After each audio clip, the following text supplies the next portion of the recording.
As the war in Ukraine continues, a lot of global focus is on energy and specifically oil and natural gas supplies.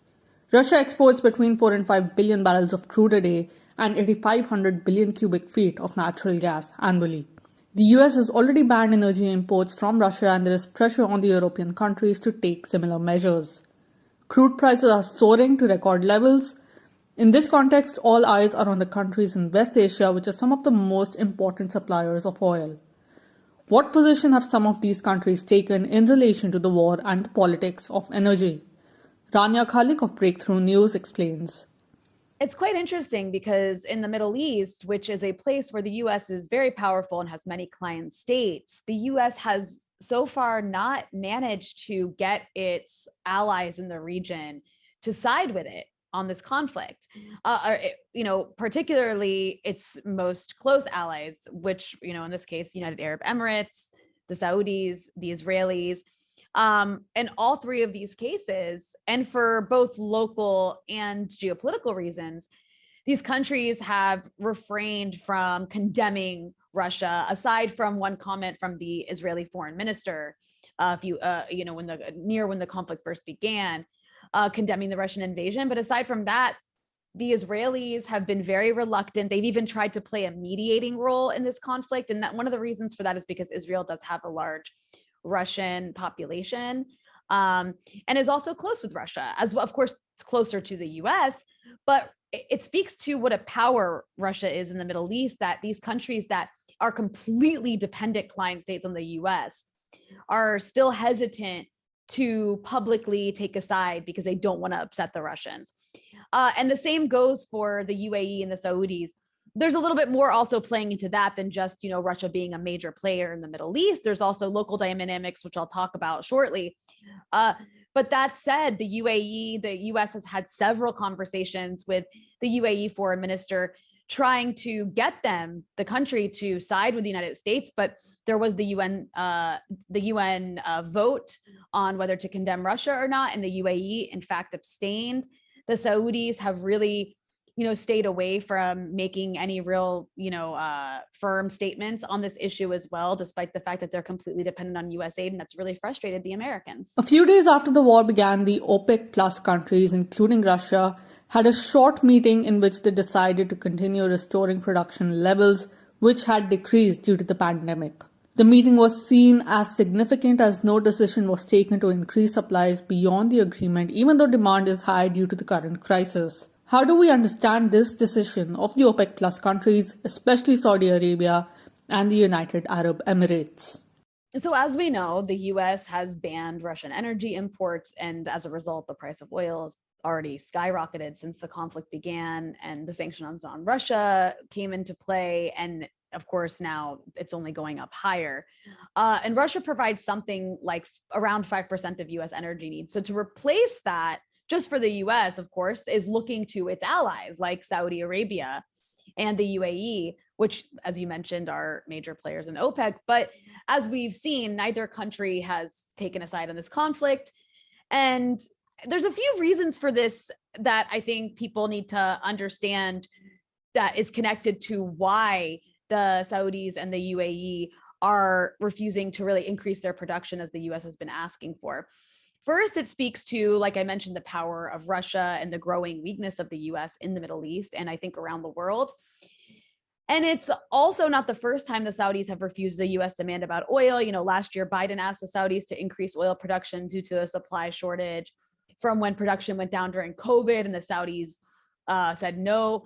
So the fact that in this moment you see, again, US client states like the Saudis and Emiratis refusing to not only condemn Russia, but refusing to up the oil production speaks to the Russian power dynamics at play. Russia has a strong relationship with these countries in the Middle East. And so far, they don't see much of a benefit to ruining that relationship by taking the American side only. But that said, we see also the US is approaching the Venezuelans for potential oil purchases to replace the Russian imports. This, of course, is after years of destroying Venezuela and its oil industry through sanctions. And there's a potential for going to Iran for oil, which we can get to.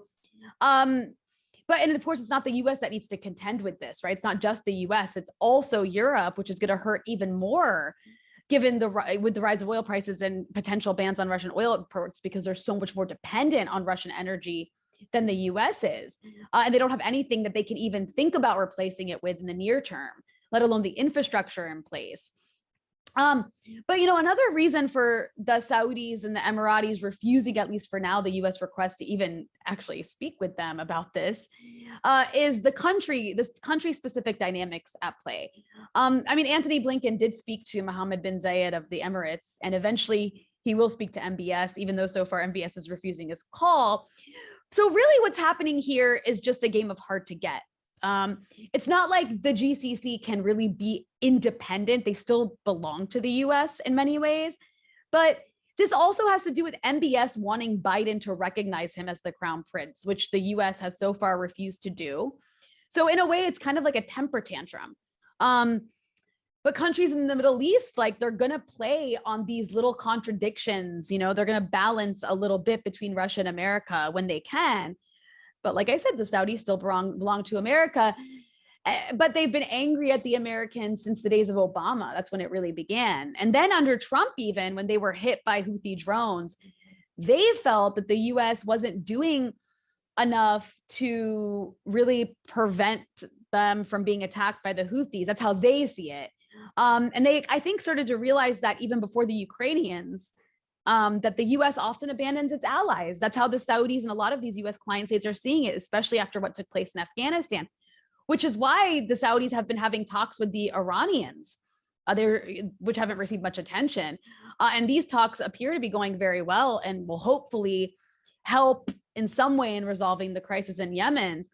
And the Saudis are also resentful of the US because they think the US doesn't mind the conflict in Yemen continuing and isn't helping them enough.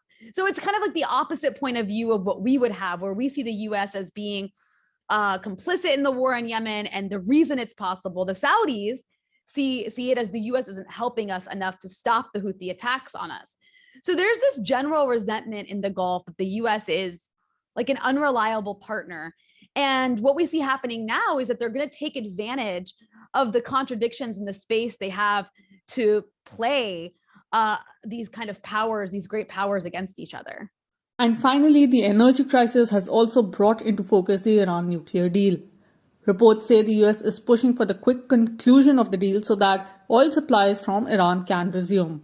How are the Iranians responding to the situation, especially in light of their demands for guarantees for the resumption of the deal? The Iranians have been burnt so much by the US that I think they're, of course, going to look at this deal and make sure they can get the guarantees they need. But at the same time, I think they'll be open to selling their oil if that's what this is about, which it very well may be why we're hearing that this deal is going to happen more quickly than we thought, right? Because like we saw with also the Venezuelans, the US is desperate to find any oil producer that can offset the skyrocketing price of oil because of the sanctions on Russia and now the ban they've implemented against Russian oil. And as far as the Iranians are concerned, of course, they abstained at the UN as well. They're not supporting Russia's invasion. They're saying they understand that this was a result of NATO provocations, but they're being very careful to balance, because a lot of these countries don't want to come out supporting what they see as like, I mean, not what they see, it's an invasion, it's an aggressive war against another country, even if Russia was provoked. And it's, something that they've been trying to prevent from happening to themselves at the hands of, imperialists, Western imperialists. So a lot of these countries, while of course they're recognizing the NATO role in provoking this, the US role in provoking this, imperialism's role in provoking this, they're being very careful and not exactly, cheering on the Russians.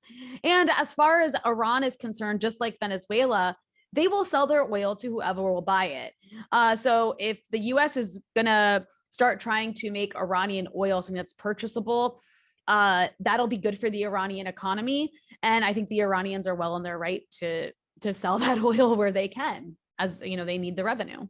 For more videos on people's struggles, please subscribe to our YouTube channel.